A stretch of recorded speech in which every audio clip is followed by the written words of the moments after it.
to welcome to Jackie's Literary Corner. And it's time for me to update you on how my reading is going. So I've been doing so good about this, but I finally DNF'd a book. I decided to DNF that dragon book I was reading. I can't even remember what it's called at the moment. Dragonfall.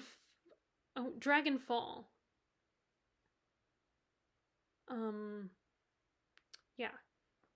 Dragonfall, which funny, they both have fall in the title. The two dragon books I read this year, because I have Flamefall and then Dragonfall. And I actually almost bought the second one from that trilogy off of Thrift Books. But I decide not to and wait for the next time I get Thrift Books order, because it's still, it's cheaper than what is at Books A Million, but still, compared to the other books I was buying, because I was trying to buy, again, 3 books. I guess I could have bought a 4th one, but anyway, because I trying to think, I can't remember what exactly I paid for all 3 books, but anyway. And Thrift Books, it's still, Givens is cheaper than Thrift Books. But that's also, you have the store, and they're donating books, while, Thrift Books, yes, in a way, they're used books, but it's still an online store, so they're not gonna, and it's not like I'm trying to think of if there's any used books, online bookstores that are, like, as cheap as that, but although there is a book outlet sale going on that's really, you can all buy the books for the same price. I keep getting ads for that on YouTube. But anyway, so Dragonfall, I decided to DNF, and I was so close to the end of it because it was a very easy read, and I like some of the ideas. It was kind of a fun story. It's not a bad book, I just was starting to get bored. And I know it's crazy because I got really far into it. I was, in the last stretch of the book. I was on part 4. And there's 4 parts. But I don't know, I just wasn't loving it. And a part of me did wonder if, because I did do that thing where I always do, which is look at Goodreads review and read some other 3-star reviews. And I don't know, that potentially could have influenced me a little bit on my opinion, but like I said, I kind of lean away from books that were fantasy books where the romance dominates the story. I want a romance in my stories. I like romance. But I don't like like I said, I'm just not into the romantasy genre, and I'm just not feeling, like, I don't want the romance to take over the plot. Like, I know I read books like Twilight and stuff like that back in the day, but I've kind of moved on. Tastes change. But yeah, and I just wasn't, again, I just wasn't feeling the book. But like I said, it's not a bad book. It's basically this world where you have 2 separate worlds. This one, the dragons and the human used to be allies, used to be friends, but then a human betrayed the dragons, and humans betrayed the dragons and cast them out to their own world, a separate world, and they all come together. And then, like, the dragons have been waiting to get their revenge on the humans and break through and take over. And there's a prophecy foretold that this will happen. And our main character, Everin, is the only male dragon in this world. So he hears the prophecy and he thinks it might be about him. So he breaks through the barrier. Well, in the human world, this young man who calls himself Arcady, I don't think that's his real name, he hears about, he is going through this cave and trying to find this treasure, and, amongst the humans now, they have forgotten that they cast out the dragons and betrayed them, and they have now worshipped dragons as gods. And so Arcane believes the dragons are just gods, and he finds old bones of old dragons. He steals an artifact, and somehow that connects him to everyone as everyone is breaking through, and they start to form a bond with each other. But they want to kill each other. They hate each other when they cross paths. And Arcane does not know everyone's a dragon just yet, but he knows about their bond, and they're like, okay, we have to, I don't know how to break this, but let's figure this out together. And Arcadia eventually gets everyone to become his ally in thieving, because Arcadia is a thief, and he wants to steal this one specific artifact. This special claw or something that he can make money off of, so he can get to the top. He can, prove his worth and get to the top, and prove himself among the rich upper class people in the human world. And it's a lovers to enemies to lover story, and so if you're a big fan of that kind of romance, this might work for you. There were a lot of criticisms of the world building was lacking. I thought the world building was okay. I mean, I said this before, that maybe because it's a trilogy, that maybe do we need to, should the author give us more world building in the story, or is it okay for her to wait until books 2 and 3? Like, was there maybe not enough world building, or was there enough to get you? I mean, a lot of people, it sounded like they felt like it wasn't enough world building. And yeah, there was stuff that I didn't know. I was confused about some things, but I was just trying to go with the flow, and figure if I decide to continue this, I would get more world building in books 2 and 3, because I think it is a trilogy. Although I don't know, it might be a duology. I don't know if it's a duology or a trilogy. But obviously I'm not going to continue, so I'll never know. But for anyone who's interested, and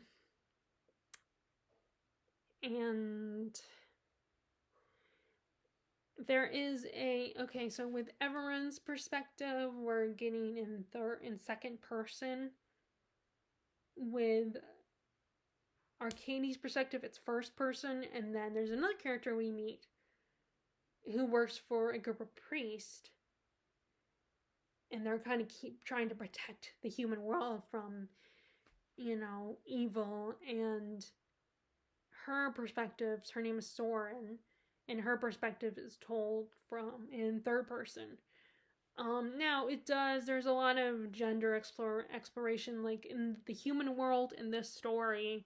There's no gender, only males and females. There's other types of genders. I think that Arcane is gender fluid, or transgender. I think gender fluid. I think. I'm sorry, I don't know how all this stuff works. So if you also want a fantasy book, or romantasy book that kind of doesn't have the traditional gender stereotypes of male, female, those are the only ones that exist. Like books that explore other types of genders, and how it doesn't have to be this or that, it doesn't have to be male, female. It can be, there's people that have different genders in the world. And how many times am I going to say that word? But yeah, I mean, so there's a lot of interesting things the story does. It's not bad. It's actually kind of interesting. But I just started to lose interest after a while. I personally, for me at least, I started to lose interest in the plot. And was eager to read something else. So you guys might like it though.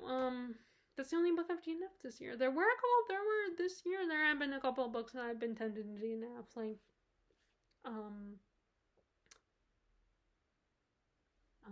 but, well, The Cloisters I didn't want to DNF. I wanted to keep going with that one, even if I was disappointed with that one. But,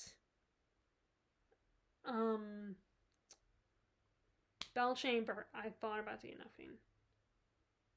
But I kept hoping, But I didn't DNF that one, obviously. Okay, so currently, some of my current reads are the Iliad by Homer. I am on book 3. So far we've had the setup of the story where you have in book one, we're kind of thrown in the middle of the situation where Agamemnon, I guess they've already been to war with people, and Agamemnon has taken this woman as his prize, but she is the daughter, I think, of a farmer, and the guy's like, he wants his daughter back. And Agamemnon is like, no, I won her. I get to keep her. And Achilles and some of these other guys are like, oh, Agamemnon, just give her back already. Okay, you can get someone else. You can get some other woman later. And he's kind of getting, like, Achilles is kind of getting annoyed with Agamemnon. Like, I don't think he even likes him all that much. I think he just happened to be born Greek or whatever. And so Agamemnon finally is like, okay, I'll give her back. But he tells Achilles, I want your girl. I'm gonna come and take your girl, Briseis. And he comes to take her, and Achilles is pissed off. He is infuriated he does not, like I said, I don't think he even likes Agamemnon. But he's very loyal, and they're preparing for war against the Trojans, and Zeus and Hera are trying to get these guys to go to war, and I think, is it Athena who sends Agamemnon and Achilles dreams of what they need to do next, and encourage them to go to war with the Trojans. So they're getting ready to fight them, and there's one guy who's like, why are we wasting our time in this war? It's not our war. He doesn't really want to do it. He's like ready to, leave, and trying to persuade them to not listen to Agamemnon, not go to war with Troy. And both Achilles and Odysseus are like, you dummy, you're a coward, and how dare you, and let's all throw stones at this guy. He's a loser. And Odysseus basically beats the crap out of this guy, who's all like anti-war and stuff like that. And then at some point we get to meet Priam, and I think that's the last thing I read. I mean, it's because it's an epic poetry, it's, confusing. I gotta figure out what's going on, and it's definitely, like I said, do not read this when you're tired, because, unless you just are really good at figuring out what's going on, understanding epic poetry and stuff like that. Like, I need to read this when I'm awake and alert and can concentrate on what I'm reading. But I'm really liking this. In fact, I might like this a little bit better than the Odyssey. Even though, unlike the Odyssey, this is written in its original poetic format, while the Odyssey was written in prose format, at least my translation of it, Penguin Clothbound one's basic translation. I have to look up and see who translated that one. But yeah, I debated about getting, switching this one out for the Emily Wilson one, the one you can buy at Books A Million. I thought about getting that one. And I want to say at one point I did see one of those at Gibbons, I think. But maybe I'm thinking about Books A Million. But I almost thought about it, but then I was like, you know what, this is a perfectly good edition. And I looked up when I got home, because Books A Million, where my Books A Million is, the signal sucks. And it's hard for me to find a good signal to look stuff up on the internet via my phone. And so it's hard. I can never, sometimes when I buy books, I go on Goodreads to look at other people's 3-star reviews and read them when I'm trying to decide. But, so I ended up looking up if this was a good translation. A lot of people said positive things about Robert Fitzgerald. And so far, I'm liking it. I'm really enjoying it. It's, like I said, it's a little confusing, but it's epic poetry. It's going to be somewhat confusing for me, personally. But I'm really liking it, and, so far. And then the last one that I'm currently reading, again, I have not picked up Dodo in a while, so I don't have anything to say about that one. But I will eventually come back to that one, and read it again. But I also am picking up Ilustrado by Miguel Sajico. I don't know if I'm saying that right. I don't know Spanish or Tagalog, which Tagalog is one of the native languages of the Philippines. I don't know it. I don't know any of the other language, which is why I can never read the original versions of these Filipino books, which makes me a little sad. I wish I knew the language a little better. But then again, like my mom said, it's not like, I could communicate with my grandmother, if that's how I would practice my Tagalog, if I had learned it. But then I wouldn't do it. That would be the only time I would do it. So, and they say to know a language, you have to practice it. I guess I could practice by, like, writing words in that language, writing things down in the Filipino, and then repeating them out. But, I wouldn't be using it regularly. The only time I would use it is going to see my grandmother, my Lola. So for now, I will just read the translated works, the ones that are translated into English. And this is very interesting because, like, I read the prologue. Let's call it prologue. Let me see, what is it? Yeah, prologue. And so this author, Miguel Sajuco, this book is about this is fiction. It's not real, but, like, in this fictionalized stories, the author had a mentor, Crispin Salvador, who wrote all these books about the Philippines that were very controversial. He had quite the reputation, and he ends up dying at one point. So Miguel of the story is writing the guy's biography. And so, and he kind of, in the prologue, he talks about Crispin Salvador and gives all his history, a brief synopsis of his, like, what led up to why he was such a controversial author and what might have happened to him. And like I said, the book is about him writing his biography and learning about his mentor's life. And it just, after reading that prologue, I was like, is this fiction or not fiction? Let me look it up. Let me look up if Crispin Salvador is a real person. And he isn't. This was made up, but it felt so, the way he described Salvador, for a second, I thought he was a real guy, and I wanted to look it up. I know a lot of people have that reaction to the book Evelyn Hugo, the 7 lives of Evelyn, the 7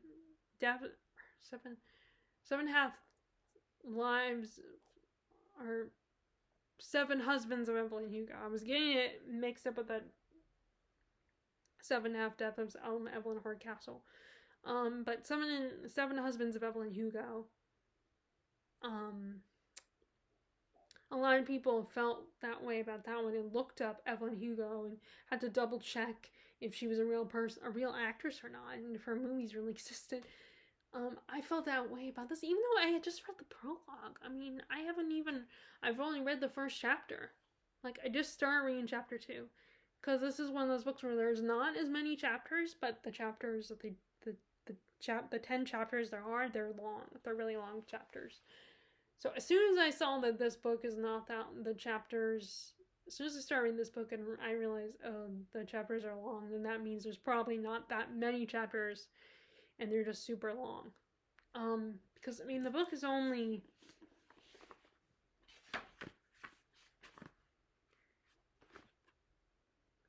So, 304. Not counting the acknowledgements. There's 300, so it just goes up to 300 pages. But, yeah, I swear for a second, reading that prologue, I was like, is that a real guy? Is Crispin Salvador a real person? So, but it's really interesting, and it's kind of interesting because like, I don't know where I read it, but I'm trying to think where I read somewhere, but maybe on Goodreads, I don't know, but anyway, I'm trying to think where, maybe the acknowledgements, or, but I read somewhere that this author, Miguel Sajuku Joko, that he wrote, had the novels that Salvador wrote kind of planned out a little bit before writing this book. He kind of, just so that it would feel more authentic.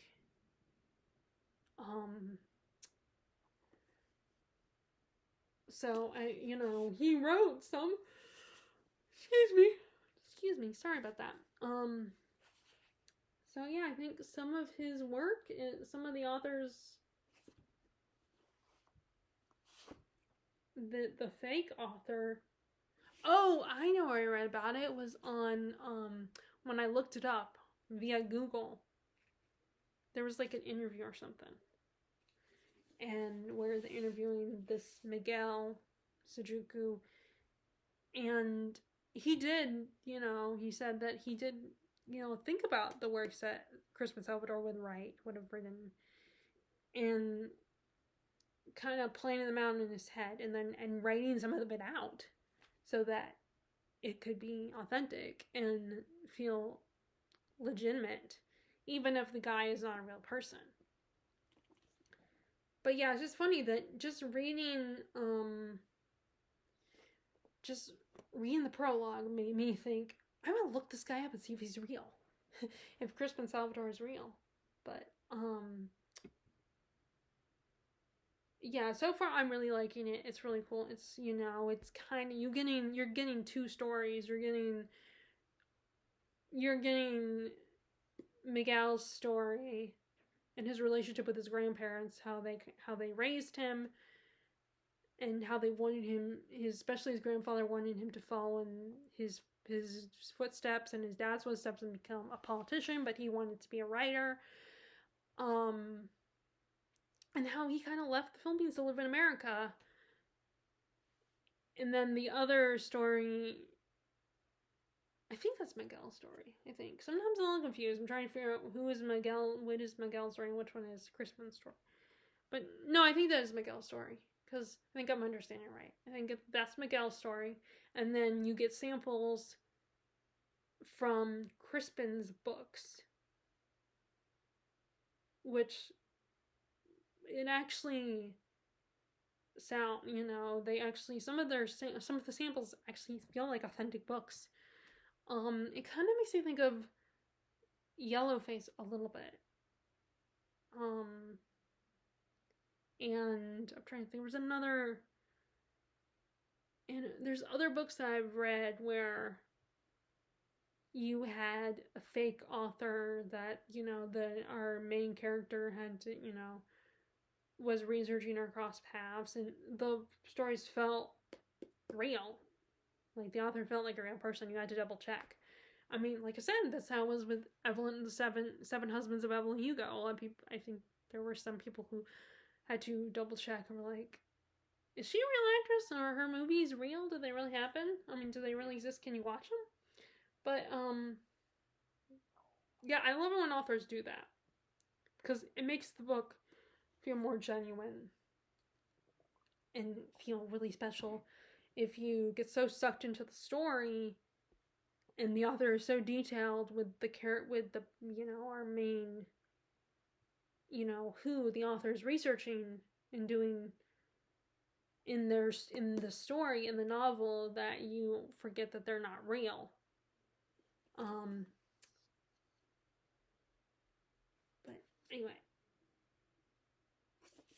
so that's what I'm currently reading. I don't know what I'm gonna read. I don't know what I'm gonna read after the, I keep, you know, there's, as I'm doing these videos showing you my classics, I keep thinking I want to read some of these. And again, I'm reading, there's books like, I showed you the book Demons, and I've been wanting to read that one, but then I'm in the middle of Brothers Karamazov, and I gotta finish that book. But I ended up starting over with that one, which I could use that excuse to pick up Demons, but there's all these other books I want to read. Oh, and I almost forgot. Let me go ahead. I recently went to Gibbons and bought. You already saw Buddenbrooks, and the other two books. I bought another one to add to my Penguin Library editions. This is George Eliot's Adam Bede. I'm slowly building my George Eliot collection. Let's see. So this one, Carpenter Adam Bede is in love with the beautiful Hetty Sorrel, but unbeknown to him, he has a rival in the local squire's son, Arthur Donnithorne. Hetty is soon attracted by Arthur's seductive charm, and they begin to meet in secret. Their relationship is to have tragic consequences that reach far beyond the couple themselves, touching not just Adam Bede, but many others, not least the pious Methodist preacher Dinah Morris. A tale of seduction, betrayal, love, and deception. The plot of Adam Bede has the quality of an English folk song within the setting of Hayslope, a small rural community. Eliot brilliantly creates a sense of earthly reality, making the landscape itself as vital a presence in the novel as that of her characters. Oh, I might want to read that now. But I just remember as I'm reading that, I've read 2 George Eliot books. I've read Silas Marner, and I had it in the Arcturus edition, but I don't have it anymore, so maybe one day I'll buy another edition of that book. And then the other book, like I said, you saw Buddenbrooks. And then we have the D of Narayan. So people compare this to Lord of the Rings, which is kind of interesting to compare it to something like Lord of the Rings. I'm sure there's like other books have been compared to other famous. I feel like that's raising a high bar if you compare something to a famous book like Lord of the Rings, and it can be risky. I mean, for me personally, I'm not going to be as like, how dare they? It's not as good as Lord of the Rings. Lord of the Rings is superior, which, I mean, also I've not completely read Lord of the Rings. I've only watched the movies, and I keep meaning to pick it up and continue with it, but I haven't yet. But anyway, and this is all three books in this one. It is actually Anne McCaffrey blurbs it engrossing. So I don't know what this is. Let's see. It says Elizabeth Moon with her fantasy trilogy. I mean, if it's fantasy, I'm gonna give it a shot. So that kind of pulls me in as soon as it says fantasy. Sheep Farmer's Daughter, Divided Allegiance, and Oath of Gold. Those are the 3 books. Now, at last, we were able to have all 600,000 worth. Okay, this doesn't give me a summary. Okay, I admit that because they compared to Lord of the Rings, that is what got me to buy it. So I don't know. Let's see.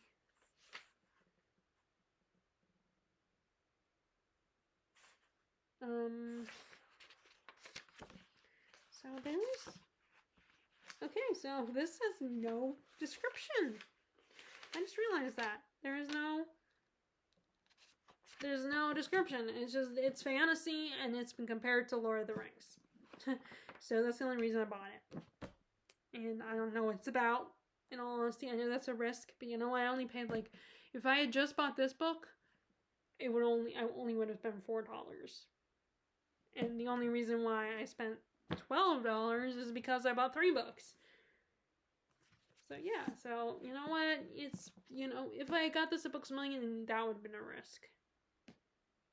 But I didn't get this at Books A Million. I got this at Given, so I only paid $4 as far as this book goes.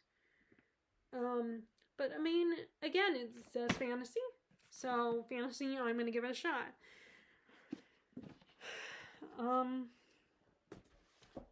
So that is my update right now for how my reading is going. I hope your own reading is going well. And you are enjoying whatever it is you're reading, and I hope there's not any books that you felt the need to DNF. I mean, if you do, that's okay.